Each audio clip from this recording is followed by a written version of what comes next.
अजमाइन।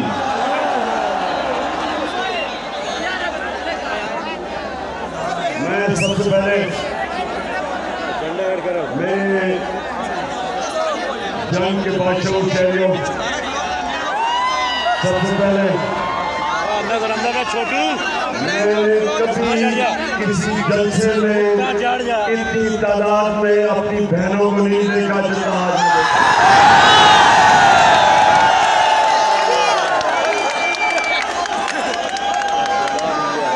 मेरे पाकिस्तानियों,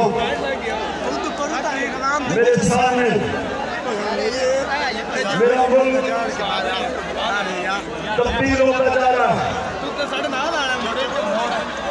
आजाद हो रहा है। वो जो मैं आप देखता था कि एक दिन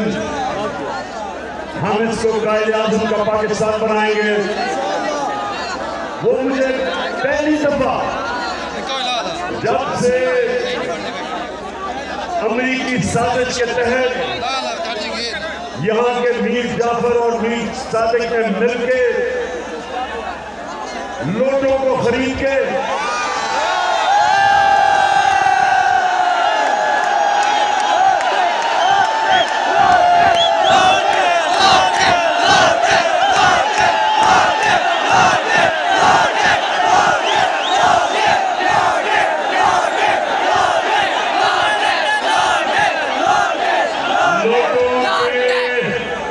जमीन खरीद के